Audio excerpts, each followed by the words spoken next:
Assalamu alaikum, frères et sœurs en islam. Très heureux de vous retrouver encore une fois de plus. Aujourd'hui, Inch'Allah, nous allons aborder un sujet qui est très important, un sujet d'une importance capitale, mes frères et sœurs en islam.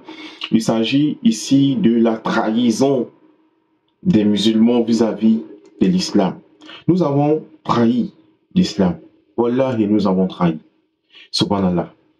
Allah subhanahu wa ta'ala dit dans le Coran, il dit, ô vous qui avez cru, luttez pour la cause d'Allah. Luttez dans le sentier d'Allah afin que Allah subhanahu wa ta'ala vous accorde une récompense qui est le paradis. Mais aujourd'hui, est-ce que nous on lutte dans le sentier d'Allah? Nous en tant que musulmans, on se contente de prier 5 fois par jour, on se contente de jeûner pendant le mois de Ramadan, Khalas, de faire le Hajj, ok c'est fini, nous sommes de bons musulmans. C'est pas vrai, nous ne sommes pas encore des bons musulmans.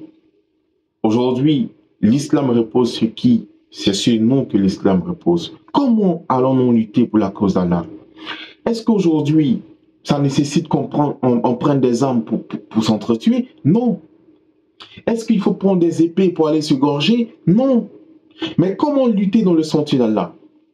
Subhanallah. Déjà, le premier djihad qu'on doit faire, c'est le djihad nafs. C'est-à-dire que notre propre combat contre notre propre âme. Subhanallah. Lutter contre nos envies qui dévient. Lutter contre notre instinct bestial. Subhanallah.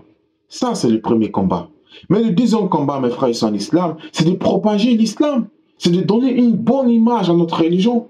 Mais si moi, en tant que musulman, je détourne l'argent des gens, est-ce que j'ai aidé l'islam? Non. J'ai trahi ma religion. Si en tant que musulman, on me voit en train de consommer l'alcool, de consommer la viande de porc, de faire la fornication, l'adultère, est-ce que moi, j'aide ma religion? Non. Est-ce que je combats comme ça dans le sentier d'Allah? Non. Parce que l'islam, c'est moi. L'islam, c'est vous qui avez dit Ashhadu an la ilaha illallah wa ashhadu anna Muhammadan abduhu wa rasuluh. On se doit de donner une belle image de notre religion. Et l'un des combats que nous devons mener, c'est pour que la loi d'Allah soit imposée sur toute la terre. Subhanallah. Mais comment imposer cette loi? Mes frères sont en islam. Afala ta'qilun. Ne réfléchissez-vous donc pas? Allah s'adresse à qui? À ceux qui réfléchissent, ceux qui sont doués d'intelligence, mes frères sont en islam. Comment allons-nous imposer la parole d'Allah aux gens, aux nations, imposer cette loi-là dans le monde? C'est d'ailleurs pourquoi je dis que le musulman, logiquement, le musulman doit faire la politique. Je vais vous expliquer. Le prophète sallallahu alayhi wa sallam était un politicien. Mais quand on dit un politique, ce n'est pas celui-là qui vient faire des grands discours, qui vient mentir. Non, pour avoir le pouvoir, non. C'est celui-là qui essaie d'imposer ses idées. Est-ce que vous comprenez? Aujourd'hui, à l'Assemblée nationale, on vote des lois.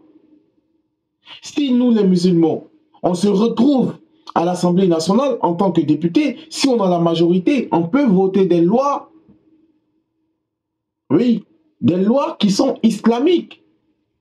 Aujourd'hui, quand on parle de la polygamie, ça fait polémique. Pourquoi? Parce que les musulmans qui sont à l'Assemblée nationale ne sont même pas bons.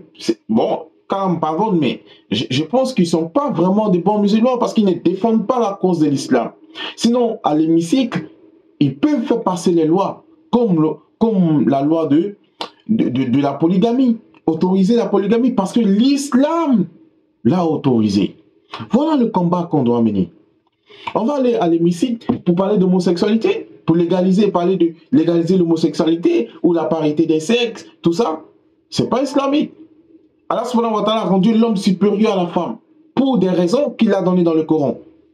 Et ça, nous, on ne va pas aller contre la parole d'Allah. On va respecter la femme. Allah subhanahu wa ta'ala a dit, respectez la femme, soyez bien veillants envers vos épouses. Respectez la femme. Ça, c'est islamique. Mais dire que la femme et l'homme sont égales, là, c'est pas islamique. Parce que Allah subhanahu wa ta'ala a privilégié, a donné la force à l'homme par rapport à la femme. Et ça, on va laisser. Donc, mes frères sont en islam. Voilà comment on doit aider notre religion. Voilà comment on doit lutter dans le sentier d'Allah. Subhanallah. Combien d'hôpitaux islamiques vous connaissez en Côte d'Ivoire? Combien? Mais ce n'est pas des milliardaires qui manquent. Des milliardaires musulmans qui manquent en Côte d'Ivoire. Mais il n'y a même pas un seul hôpital islamique où les pauvres musulmans peuvent aller se faire soigner. L'islam, c'est d'abord du social. C'est pas aller à la mosquée, non. C'est pas jeûner Ramadan seulement, non. L'islam, c'est du social.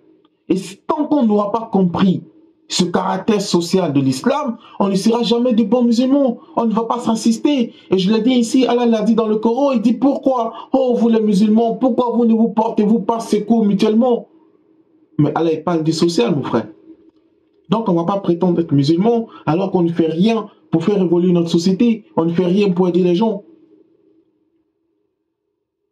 C'est quand même triste, mes frères et sœurs en islam. Je le dis avec un pincement au cœur. On peut créer des hôpitaux, des orphelinats pour nous occuper des orphelins, pour nous occuper des veuves. Regardez aujourd'hui dans les rues, vous verrez que la majorité des enfants qui sont délaissés, des enfants qui sont dans la rue, c'est des enfants qui sont issus des familles musulmanes. Et ça, c'est incompréhensible. On ne peut pas le comprendre. L'islam qui est le social, qui est l'amour du prochain, et le prophète dit sallallahu alayhi wa sallam, vous n'allez jamais être des bons musulmans tant que vous n'allez pas aimer pour les autres ce que vous aimez pour vous-même. Subhanallah, quel genre de musulmans nous sommes? Nous avons trahi notre religion. Nous avons trahi l'islam. Mais il faut savoir une chose. Sachez, mes frères et sœurs en islam, qu'avec ou sans nous, wallahi, billahi, l'islam vaincra. Mais nous, sans l'islam, wallahi, nous sommes perdus. Billahi.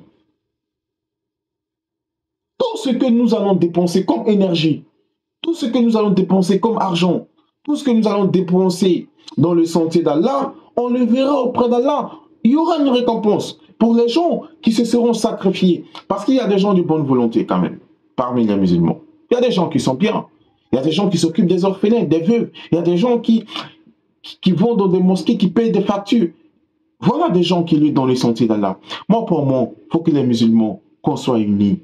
Qu'on soit unis pour parler des vrais sujets, pour aider les pauvres. Souvent même, quand on fait des dons qui sont destinés aux pauvres, ces dons-là sont encore détournés par des guides religieux. Ces dons-là n'arrivent pas à destination des pauvres. Et ça, c'est triste, mes frères et sœurs en islam. Ce qu'on doit savoir, c'est qu'un jour viendra où on sera rassemblés devant notre Seigneur, on va rendre des comptes pour tout ce qu'on a fait sur la terre. Wallahi, on va rendre des comptes.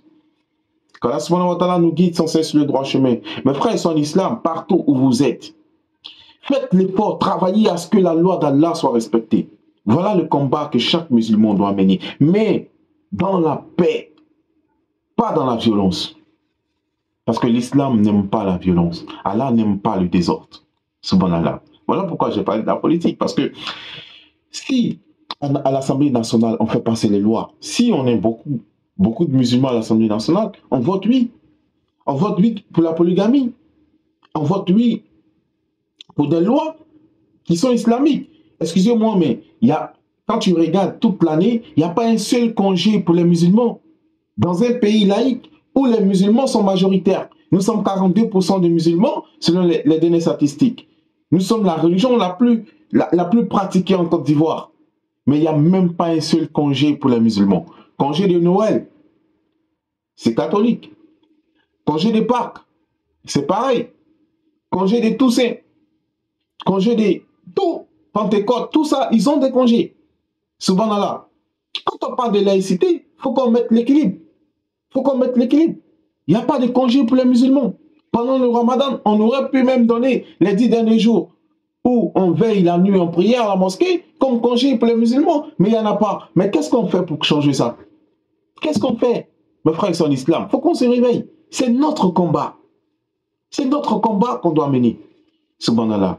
Quand on donne la bonne compréhension, mes frères et sœurs en islam, ne soyons pas des musulmans passifs, soyons des musulmans actifs, des musulmans qui œuvrent pour le changement positif des choses, des musulmans qui travaillent pour l'avancée de notre société.